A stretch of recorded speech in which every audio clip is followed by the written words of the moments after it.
नमस्कार साथियों, आप सभी का स्वागत है आपके अपने channel triple R defence security पर। हम लोग आज जीके के 25 महत्वपूर्ण प्रश्न करने वाले हैं। ये प्रश्न आपके नवीनतम पैटर्न पर आधारित हैं और आपका इन प्रश्नों का ज़्यादातर आपको ये देखने को मिलते भी रहे होंगे। तो इन प्रश्नों का जो है इस समय ट्रेंड ही चल रहा है। तो इस प्रकार के हमने सिलेक्ट प्रश्न यहाँ पर लिए हुए हैं। आपकी जो एग्ज़ाम की परीक्षा बीएसएफ ट्रेडमैन की 28 तारीख को लगी, उसमें ये जो है काफ़ी महत्वपूर्ण साबित होने वाले हैं। तो आप हमारे साथ बने रहिएगा। अगर आपको ये वीडियो पसंद आए तो वीडियो को लाइक करिएगा। चैनल पर हमारे साथ पहली बार जुड़े हो तो चैनल को सब्सक्राइब करना ना भूलें, क्योंकि हमारे चैनल के माध्यम से आपको इसी प्रकार की वीडियो मिलती रहेंगी। तो चलिए चालू करते हैं हमारा जो आज का पहला प्रश्न है उसकी ओर। तो आपको यहाँ पर बताना है कि बुद्ध ने सर्वाधिक उपदेश कहाँ पर दिए। जी हाँ, बुद्ध ने सर्वाधिक उपदेश कहाँ पर दिए। तो यहाँ पर आपको बताना है कि बुद्ध ने जो सर्वाधिक उपदेश कहाँ पर दिए थे। तो इसके अगर राइट आंसर की हम लोग बात कर लेते हैं तो ये आपने श्रावस्ती, याद रखिएगा, श्रावस्ती में बुद्ध ने सर्वाधिक उपदेश दिए। आपसे पूछ लेगा यहाँ पर ऑप्शन में, अगर श्रावस्ती नहीं देगा तो आपका दे देगा कौशल। जी हाँ, कौशल की राजधानी थी। जी हाँ, कौशल की ये जो थी राजधानी थी आपकी, जी कौशल की राजधानी श्रावस्ती थी। तो आपको ऑप्शन में अगर श्रावस्ती नहीं देखने को मिलता है तो आप कौशल भी टिक लगा सकते हैं। जी हाँ, कौशल भी टिक लगा सकते हैं। चलिए आगे देख लेते हैं हम लोग। तो यहाँ पर हम लोग देख लेते हैं बुद्ध से जुड़ी हुई कुछ प्रश्न जो आपके ज़्यादातर यहाँ पर पूछे जाते हैं। तो यहाँ पर अगर बात कर लेते हैं गौतम बुद्ध के जन्म की।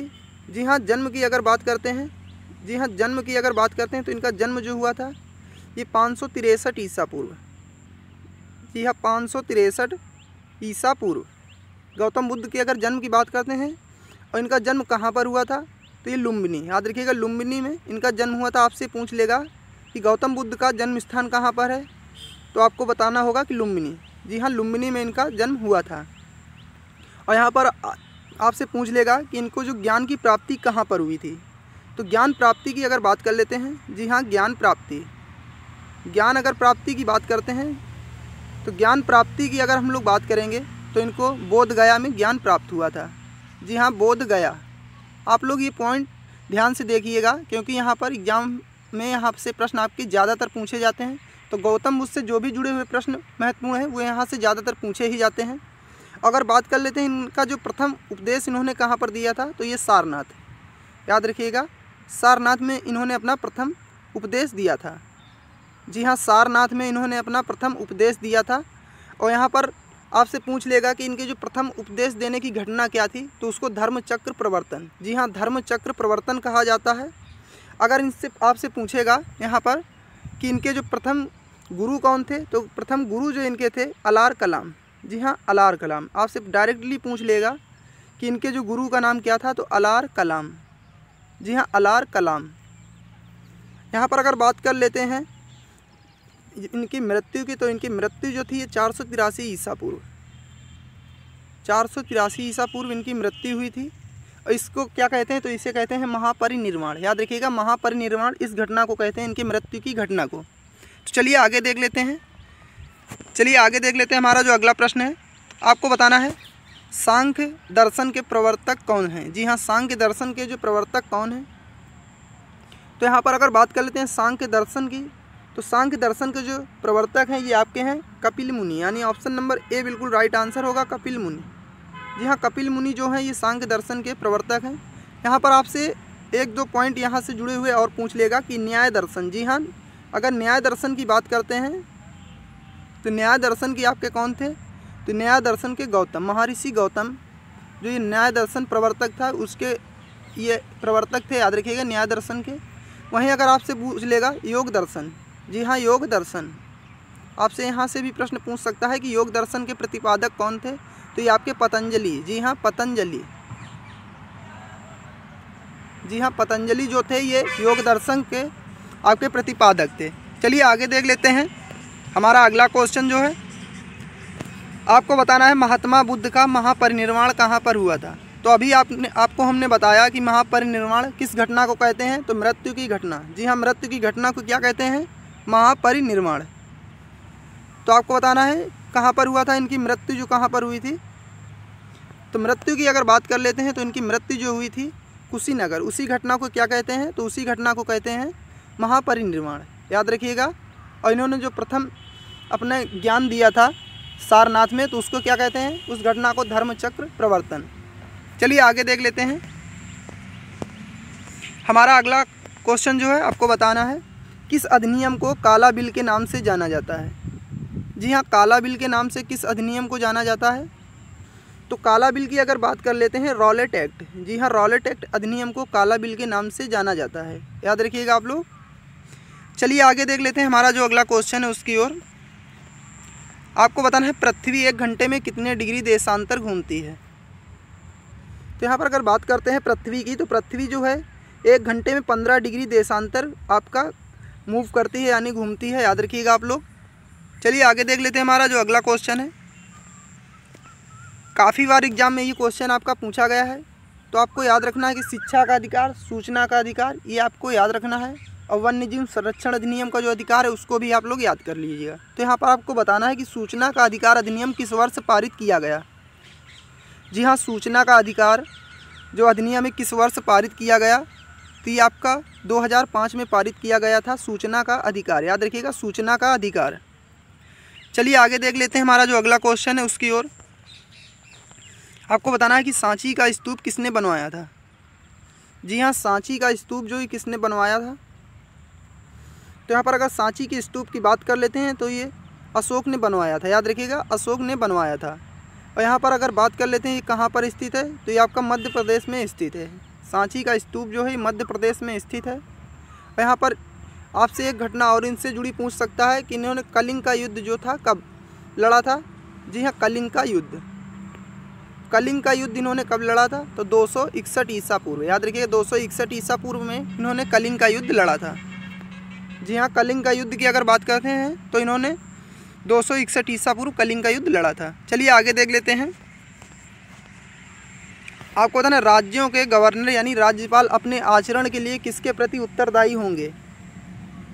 जी हाँ, राज्यों के जो राज्यपाल होते हैं अपने आचरण के प्रति किसके प्रति उत्तरदायी होंगे, तो ये होंगे राष्ट्रपति, यानी ऑप्शन नंबर बी बिल्कुल राइट आंसर होगा, राष्ट्रपति। जी हाँ, राष्ट्रपति के प्रति उत्तरदायी होंगे। चलिए आगे देख लेते हैं हमारा जो अगला क्वेश्चन है। आपको बताना है, निम्न में से भारत की सबसे प्राचीन स्मारक कौन सी है।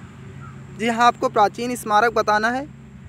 तो यहाँ पर ऑप्शन आपके क्या क्या दिए गए, अजंता, कुतुब मीनार, ताजमहल और खजुराहो। तो इनमें से आपको बताना है कि सबसे प्राचीन कौन सी है। तो यहाँ पर अगर प्राचीन की बात करते हैं तो अजंता आपकी यहाँ पर सबसे प्राचीन स्मारक है, याद रखिएगा। जी हाँ, और ये कहाँ पर स्थित है, तो ये आपकी महाराष्ट्र में स्थित है। अजंता और एलोरा की गुफाएं जो हैं ये महाराष्ट्र में स्थित हैं, याद रखिएगा, महाराष्ट्र में ये जो हैं स्थित हैं। आपकी अजंता और एलोरा की गुफाएं जो हैं महाराष्ट्र में स्थित हैं। चलिए आगे देख लेते हैं। हमारा अगला क्वेश्चन है, आपको बताना है, महावीर स्वामी का जन्म जो है कहाँ पर हुआ था। जी हाँ, महावीर स्वामी का जन्म कहाँ पर हुआ था। तो यहाँ पर जो ऑप्शन दिए गए हैं इनमें से आपका कोई भी आंसर नहीं होगा। तो यहाँ पर ई ऑप्शन आप लोग बना लीजिएगा। इनका जो जन्म हुआ था ये कुंडग्राम में हुआ था, याद रखिएगा, कुंडग्राम। जी हाँ, कुंडग्राम में इनका जन्म हुआ था, याद रखिएगा आप लोग, कुंडग्राम में इनका जन्म हुआ था। चलिए आगे देख लेते हैं हमारा जो अगला क्वेश्चन है उसकी ओर। आपको बताना है, IPL 2023 में ऑरेंज कैप विजेता कौन रहे हैं। जी हाँ, यहाँ से आपके क्वेश्चन पूछे जा सकते हैं। IPL से आपको एक क्वेश्चन देखने को मिल सकता है, याद रखिएगा, जो आपका स्टैटिक जीके का यानी करंट का पोर्शन रहता है वहाँ से आपको इस प्रकार के क्वेश्चन देखने को मिल सकते हैं।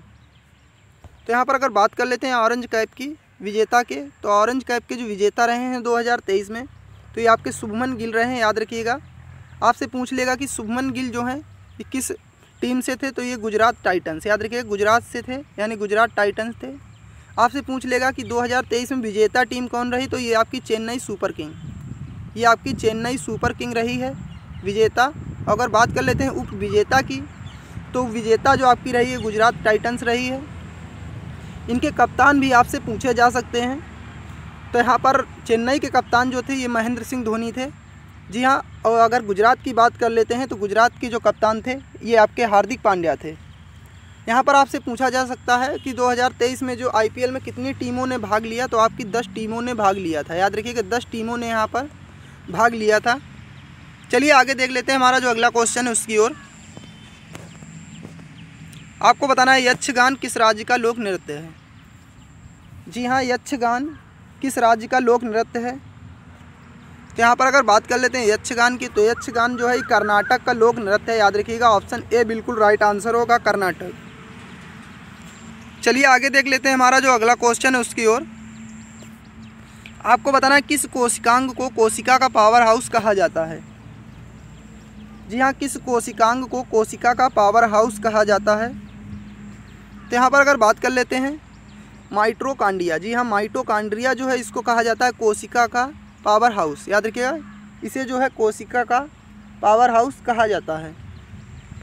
चलिए आगे देख लेते हैं हमारा जो अगला क्वेश्चन है। आपको बताना है सिंधु घाटी सभ्यता में विशाल जो स्नानागार था किस पुरातत्व स्थल से पाया गया। यानी जो विशाल स्नानागार था ये किस पुरातत्व स्थल में पाया गया, यानी खोजा गया जो आपका। तो यहाँ पर जो विशाल स्नानागार था ये आपका मोहनजोदाड़ो से, याद रखिएगा। ऑप्शन नंबर सी बिल्कुल राइट आंसर होगा, मोहनजोदाड़ो। जी हाँ, जो विशाल स्नानागार था ये आपका मोहनजोदाड़ो से प्राप्त किया गया था। चलिए आगे देख लेते हैं हमारा जो अगला क्वेश्चन है उसकी ओर। इससे पहले आप लोगों से एक रिक्वेस्ट है कि अगर आपको वीडियो पसंद आ रहा हो तो वीडियो को लाइक करिएगा। तो यहाँ पर आपको बताना है कि आकार की दृष्टि से भारत का विश्व में कौन सा स्थान है। जी हाँ, आकार की दृष्टि से भारत का विश्व में कौन सा स्थान है। तो यहाँ पर अगर बात कर लेते हैं आकार की दृष्टि से जो भारत का स्थान है ये आपका 7वां स्थान है, याद रखिएगा। इससे बड़े जो हैं आपके 6 हैं और हमारा जो नंबर आता है यहाँ पर ऑस्ट्रेलिया के बाद में आता है। अगर आपसे पूछ ले कि पहला स्थान किसका है तो ये आपका रूस का है, याद रखिएगा। जी हाँ, रूस का जो है पहला स्थान यहाँ पर, रूस का जो है यहाँ पर पहला स्थान है आपका, और 7वां जो है भारत का। यहाँ पर आपसे पूछ सकता है कि जनसंख्या का जो निवास यहाँ पर कितना है करता है। जी हाँ, जनसंख्या जो है यहाँ पर कितनी रहती है, तो आप हमें कमेंट बॉक्स में लिख के बताइएगा जो भारत में है कितनी जनसंख्या निवास करती है। तो ये जनसंख्या यहाँ पर आपकी जो निवास करती है पूरे विश्व का, तो ये आपका 17.5% जनसंख्या यहाँ पर भारत में निवास करती है। अगर बात कर लेते हैं जनसंख्या के मामले में भारत का कौन सा स्थान है, तो भारत जो है चीन को पछाड़कर पहले नंबर पर आ गया है। जी हाँ, चीन को पछाड़ के पहले नंबर पर आ चुका है भारत आपका। चलिए आगे देख लेते हैं हमारा अगला क्वेश्चन है जो उसकी ओर। तो आपको बताना है ये क्वेश्चन। जी हाँ, आपको ये क्वेश्चन बताना है।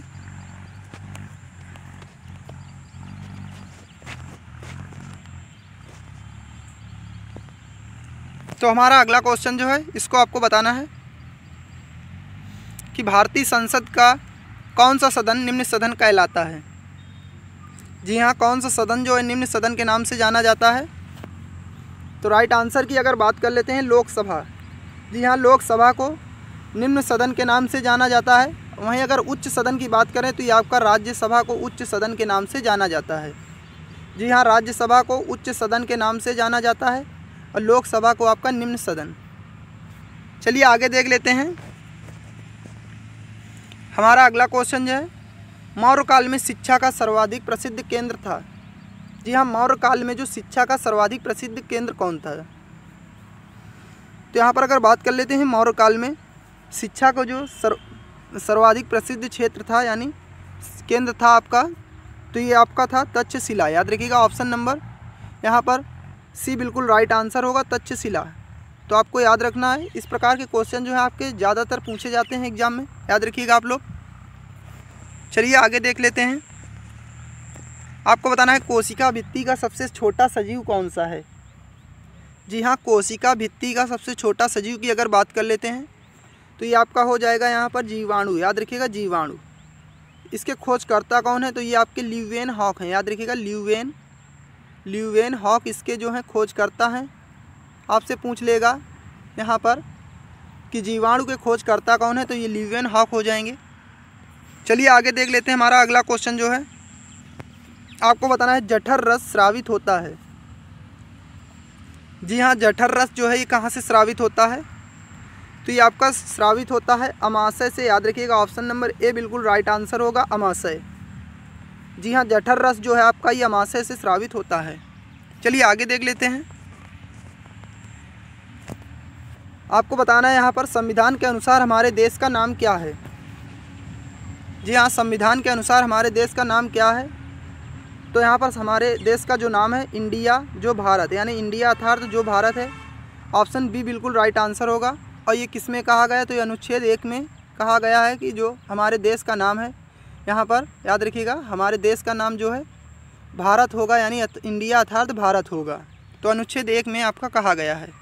चलिए आगे देख लेते हैं। हमारा अगला क्वेश्चन जो है आपको बताना है भारत का सुदूरस्थ दक्षिणी बिंदु कौन सा है।